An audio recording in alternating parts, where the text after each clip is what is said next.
जी अस्सलाम वालेकुम दोस्तों, मेरा नाम आसिफ है और आप मेरा यूट्यूब चैनल देख रहे हैं। आज की इस अहम वीडियो में जिस मेन टॉपिक पर मैं बात करने जा रहा हूं वो है aggressive defensive policy of Pakistan. Aggressive defensive policy of Pakistan क्या थी और इसकी अहमियत क्या है। अग्रेसिव डिफेंसिव पॉलिसी अल्हम्दुलिल्लाह सुम्मा अल्हम्दुलिल्लाह पाकिस्तान ने इसको फॉलो किया है, लेकिन इस्लाम हमें इसका दर्स देता है बाकायदा। सवाल है कैसे?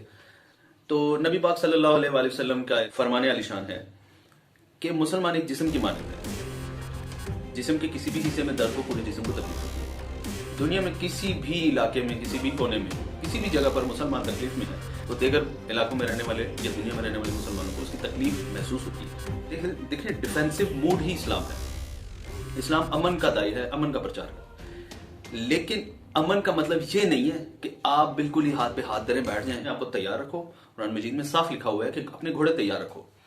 अब आते हैं असल मकसद की तरफ। भी पाकिस्तान ने जो भी असला जमा किया या एटमी सलाहियत हासिल की या जो मिसाइल इनकी जो पॉलिसीज हैं और मिसाइल टेक्नोलॉजी है, कुछ ये डिफेंस के लिए है। ये डिफेंस के लिए और पूरी दुनिया में सबको पता है कि पाकिस्तान किसी के खिलाफ जारहाना अज़ाइम नहीं रखता। तो इस्लाम का एक रुकन तो यहाँ पूरा हो रहा है कि हमारा जो सब कुछ है वो डिफेंस के लिए है, लेकिन साथ में एक मैसेज दूसरों को लाजमी कन्वे किया जाता है। भारत को बिलखसूस, इसराइल को, अमेरिका को और जितने भी यहूद और नसारा के बड़े ममालिक हैं जो पाकिस्तान को जो है ना अंडर एस्टिमेट करते हैं या हमेशा जो है पाकिस्तान के खिलाफ रहते हैं, उनको एक मैसेज जरूर जाता है कि इससे पंगा नहीं करना। इससे पंगा किया तो ये इसकी तरफ उंगली भी बढ़ाई तो ये हाथ पकड़ के मरोड़ देगा।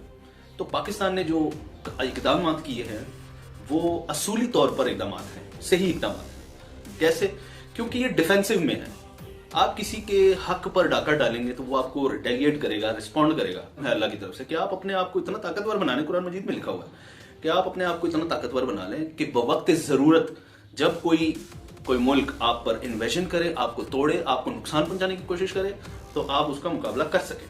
जुल्फ़िकार अली भुट्टो ने ये वाज़ेह पैगाम दिया था कि हम घास खाएंगे, यानी अगर हमें किसी भी हालत में किसी भी पोजीशन पे जाना पड़े हम हर हाल में एटम बम बनाएंगे, क्योंकि ये जरूरत थी। क्योंकि ताकत का जो तवाज़ुन है वो बुरी तरह वो भारत के हक में था। उसने 74 में एक धमाका करके पाकिस्तान को दबाना शुरू कर दिया। फिर एक वक्त ऐसा भी आया कि पाकिस्तान के साइंसदानों ने जनरल ज़िया-उल हक के कान में ये बात डाल दी कि हम तजर्बा करने के लिए, स्टेप उठाने के लिए तैयार हैं, सलाहियत मौजूद है। पाकिस्तान अपनी सलामती से गाफिल नहीं है। देखिए अग्रेसिव डिफेंसिव पॉलिसी जो है इट इज समथिंग एल्स। ये कोई ऐसी डिफेंसिव पॉलिसी नहीं है कि आप एक शख्स दूसरे पर हमला करता है तो वो उसका हमला रोक दे। नहीं, उसका हमला ना सिर्फ रोके बल्कि दोबारा से उसको ऐसी लगा दे कि वो दोबारा हमला करने की हिम्मत ना करे। इसको हम कहेंगे एग्रेसिव डिफेंसिव पॉलिसी। और बेबांगे तहल ये बात साबित की है कि हम रिटेलिएट भी करेंगे, जगह और वक्त का तयन भी हमारा ही होगा और हम आपको सरप्राइज भी देंगे। हमारे खुफिया इदारों ने एक इंफॉर्मेशन दी ज़िया-उल हक साहब को कि हमारे जो कहूटा रिसर्च लेबॉर्ट्रीज हैं उस पर इसराइल आकर हमला करेगा, कि इंडिया में इसराइल के जहाज उतरेंगे, वो यहाँ से पेट्रोलिंग करेंगे और फिर आकर पाकिस्तान पर हमला करेंगे। जैसे उन्होंने इराक का एटमी रिसर्च सेंटर या वो तबाह कर दिया तो वो चाड़ा हो गया। उसने कहा कि पाकिस्तान का भी तबाह करेंगे। इस सिलसिले में इंडिया ने भरपूर हेल्प करने की हामी भर दी।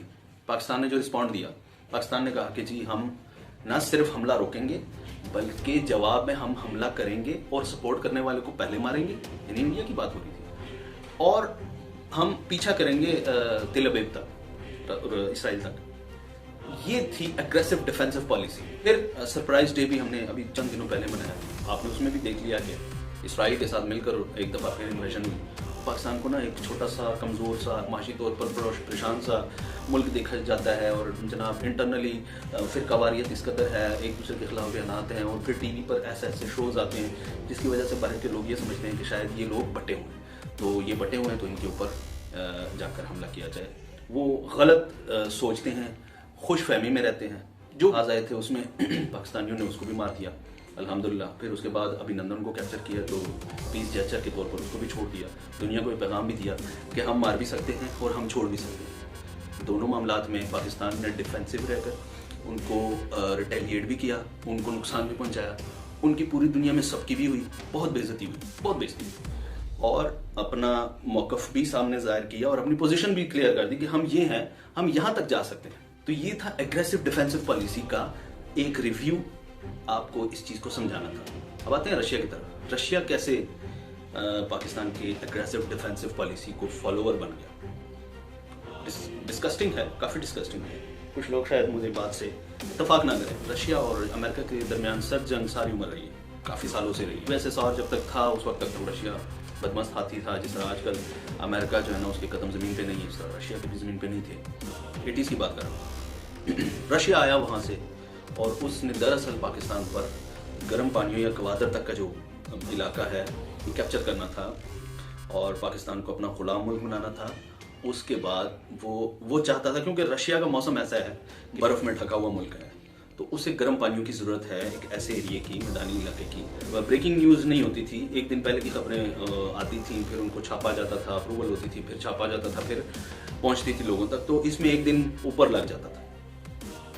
پوری دنیا یہ سوچ رہی تھی کہ یار پاکستان فتح ہو جائے گا, آج فتح ہوگا, آج فتح ہوگا. رشیا دھندناتے ہوئے بدمست ہاتھی کی طرح آیا ہے اور پاکستان کے پاس کیا ہے, نہ کوئی ایٹمی طاقت تھی اس وقت, نہ وہ اس کے پاس کوئی F-16 جہاز تھے, نہ J-17 تھا, نہ کوئی میزائل ٹیکنالوجی. دوسری طرف ایک ویل اسٹیبلشڈ فوج ہے, ایک ویل آرم فوج ہے, بڑا ملک ہے اور ترقی یافتہ ملک ہے. اس کو پاکستان اور اس کا کوئی میچ اپ نہیں تھا, جیسے آج کل یوکرائن اور رشیا کا کوئی میچ نہیں ہے. پاکستان امریکہ اور رشیا کی آپس میں سرد جنگ تھی, ٹھیک ہے, ان کی آپس میں نہیں لگتی تھی. تو اس نے امریکہ نے سوچا کہ یار جب عملی طور پر میدان میں پاکستانی فوج جو کام کر رہی ہے, اگر ہم نے اس کو تھوڑا سا سپورٹ کر دیا, پش کر دیا, تو ہم یہاں پر رشیا کو باندھ سکتے ہیں. اس نے تھوڑی سی ایڈ دے کر پاکستانی فوج کو, ہمیں پاکستان کو اسلحے کے ساتھ کیل کانٹے سے لیس کر دی ہماری فوج. تب جا کر ہم لڑے, ہمارے مجاہدین لڑے اور انہوں نے رشیا کو باندھ دیا. وہاں پہ رشیا لاک ہو گیا. رشیا اتنا لاک ہوا, 10 سال تک یہ جنگ لگی رہی اور 10 سال کے بعد وہ یہاں جو ساتھ میں ملک تھے وہ سارے ٹوٹ گئے آہستہ آہستہ. جو ملک آزاد ہونا چاہتا تھا, جب اس کا کنٹرول ہی نہیں تھا, اس نے کوئی ایسا سٹیٹمنٹ الٹا سیدھا نہیں کیا جو امریکہ بہادر کرتا رہا ہے.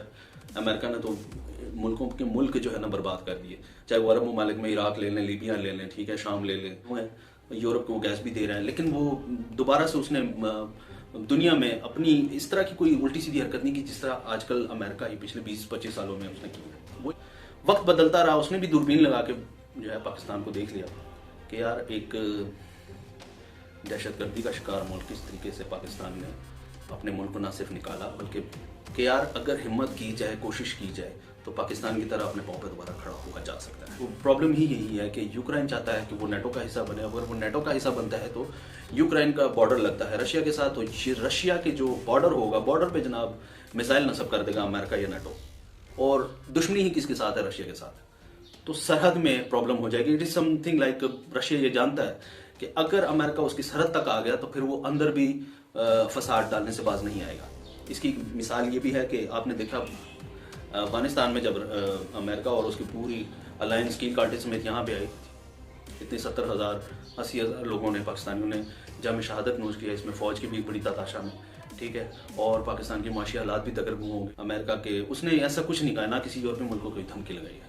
اس نے سیدھا سیدھا یوکرین کے اوپر کہا کہ بھائی اگر تم یہ کرو گے ہم اپنے ڈیفنس کے لیے اور اپنے علاقوں کو سیکیور کرنے کے لیے آپ کے اوپر آ رہے ہیں. اور اس نے یہ ضرور کہا کہ ہاں اس میں کوئی کودے گا تو پھر اس کے ساتھ نپٹ لوں گا. تو یہ تھی aggressive defensive policy of Russia, جس کو فالو کیا ہے پاکستان سے. رشیا نے اس علاقے میں اپنی پوزیشن مستحکم کرنے کے لیے اور دشمن کو انٹر نہ ہونے دینے کے لیے اس نے یوکرائن پر حملہ کیا. اور اگر رشیا کی جگہ امریکہ ہوتا, پاکستان ہوتا یا کوئی اور ملک ہوتا تو میں بھی ہو سکتا ہے کہ وہ بھی ایسا ہی کرتا جیسے رشیا نے کیا ہے. امید کرتا ہوں کہ آج کی یہ ویڈیو آپ کو پسند آئی ہوگی. ملتے ہیں اگلے ویڈیو میں.